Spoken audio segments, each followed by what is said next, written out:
का का हवे तुला पैसे आता? ते जरा एक अर्जंट काम आहे मला, त्यासाठी पाहिजे. आता कसलं काम आहे तुझं? दारू प्यायची तुला?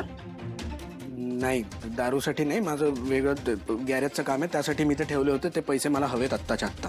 आता या वेळेला कसलं अर्जंट काम आहे चंदन? दिव्या, वाद नको घालूस. ते पैसे मला दे आत्ताच्या आत्ता, प्लीज. पटकन दे. नाही देणार. आधी सांग काय काम आहे, मग बघ. हो, मला दारूसाठी पैसे पाहिजे. सांगितलं आता, बस. दे ते पैसे, दे मला पटकन. चंदन शांत ओरडू नकोस. काय झालं, बरं वाटत नाहीये का तुला? सॉरी दिव्या, मला नाही समजत आहे का मला काय होतंय ते. घुसमट होतीये का माझी? आतून काहीतरी ओढल्यासारखं वाटतंय मला. सारखं तेच सारखं माझ्या डोळ्यासमोर येतंय. तू पडली, आपलं पाय. मला नाही सहन होत ते सगळं.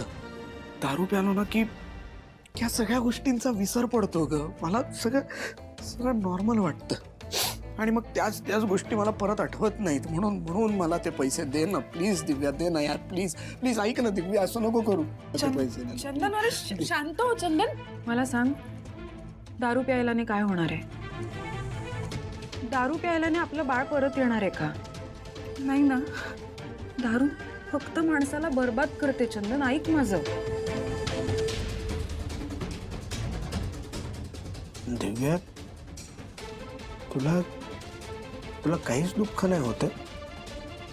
नाही, तुझ्या डोळ्यात एक अश्रू पण नाही?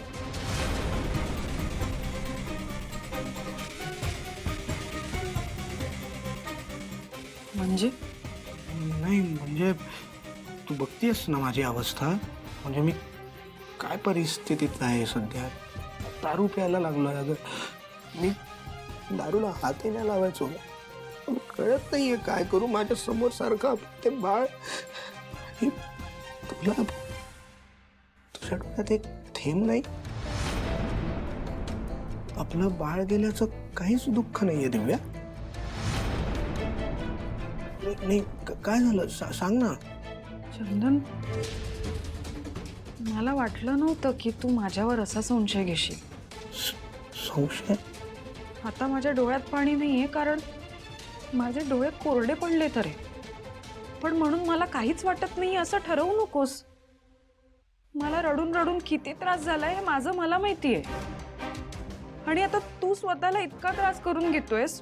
मला तुला सांभाळायचंय, आईला सांभाळायचंय, बाई आजी आहे. मग सगळे रडतच बसूयात का?